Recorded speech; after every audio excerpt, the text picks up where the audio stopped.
గణేష, నువ్వు చూస్తున్నావు కదా, గణేష చంద్రదేవుడు లేకపోవడం వల్లనే సకల సృష్టికి ఇలాంటి భయంకరమైన పరిణామాలు ఎదురవుతున్నాయి. దీనికి మనం ఏదో ఒక తరుణోపాయం ఆలోచించక తప్పదు గణేష. పద గణేష, పద, నాతో పాటు కలిసి తండ్రి గారి దగ్గరికి వెళదాం, పద. ఇటువంటి పరిస్థితుల్లో మనకి సరైన మార్గం చూపించి ముందుకు నడిపించగలిగేది గణేష, అది కేవలం మన తండ్రి గారే. అవునన్నయ్య, నేను తండ్రి గారి సహాయం తీసుకుంటాను. చంద్రదేవుణ్ణి వెతకడానికి గాను నాకు మార్గదర్శనం చూపించవలసిందిగా వేడుకుంటున్నానన్నయ్య.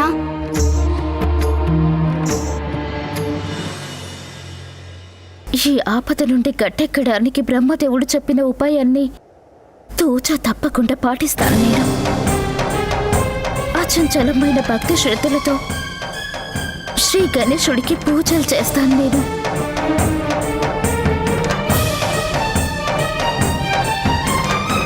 మంచిది రోహిణి.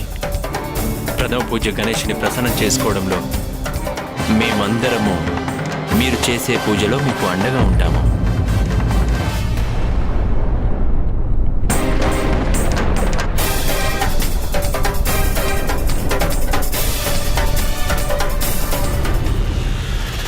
ఆపదలు పెరుగుతూనే ఉన్నాయి దేవేంద్ర. భూతాపం క్షణక్షణానికి పెరిగిపోతోంది. చంద్రుడి చల్లదనం లేకపోవడం వలన కలిగే ప్రభావం ప్రత్యక్షంగా కనిపిస్తోంది ఇక్కడ.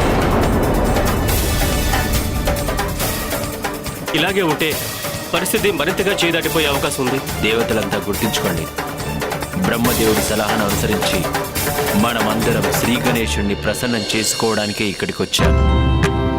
అందువల్ల పరిస్థితులు ఎన్ని పరీక్షలు పెట్టినప్పటికీ కూడా మనమందరం పూర్తి శ్రద్ధాభక్తులతో శ్రీ గణేశుడి పూజలోనే నిమగ్నమై ఉండక తప్పదు. ఎట్టి పరిస్థితుల్లోనూ మన ఏకాగ్రతకు భంగం కలగనివ్వకూడదు.